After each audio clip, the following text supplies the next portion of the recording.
زیادہ بہتر طریقے سے بتا سکتے ہیں۔ منصور یہ ذرا بتائیے کہ تو مجھے خود سمجھ نہیں آ رہا ہے کہ یہ کیا خبر دے رہی ہوں میں ناظرین کو۔ دیکھیں یہ میرے لیے، آپ کے لیے اور سندھ بھر کے لوگوں کے لیے، بلکہ پورے ملک اور انٹرنیشنل لیول کے جو ہمارے ناظرین ان کے لیے یہ حیرانگی کی خبر ہے کہ سندھ سرکار کو عوام کی اتنی پریشانی نہیں جتنی ان جانوروں کی پریشانی ہے، جس کے لیے آؤٹ سائڈ بجٹ سے 62 کروڑ روپے کی سمری بھیجی گئی وزیر اعلیٰ سندھ کو، اور وزیر اعلیٰ سندھ صاحب نے آنکھیں بند کر کے وہ سمری سائن کر دی، جس پر 62 کروڑ روپے جاری ہو گئے محکمہ لائیو اسٹاک کو۔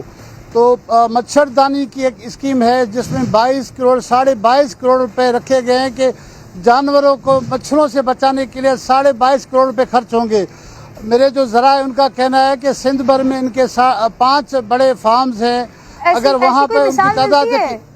منصور اس سے پہلے کبھی ایسی کوئی مثال ملتی ہے کہ اتنی بڑی اتنی خطیر رقم جانوروں کے لیے کبھی خرچ نہیں کی گئی؟ جانوروں کے نام پہ ضرور پیسے لیے جاتے ہیں لیکن جانوروں پہ خرچ نہیں ہوتے ہیں۔ ہاں تو انسانوں کے لیے خرچ نہیں کرتے ہیں، یہ تو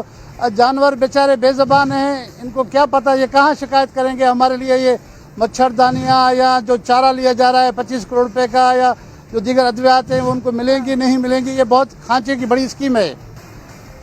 یعنی منصور مغیری صاحب اتنا برا حال ہے، بارشیں ہوئی ہیں اور اس کے بعد پورے شہر میں اندرون سندھ مچھروں نے برا حال کر کے رکھا ہوا ہے، ملیریا کی بیماریاں بڑھ رہی ہیں، ایسا نہیں ہو رہا سندھ گورنمنٹ سے کہ کوئی بجٹ مختص کر کے اسپرے کر دیا جاتا ہے، لیکن یہاں جانوروں کے لیے صرف 22 کروڑ روپے مچھردانیوں کے لیے۔ واہ رے سندھ حکومت، بہت بہت شکریہ آپ کا منصور مغیری، آپ پروگرام میں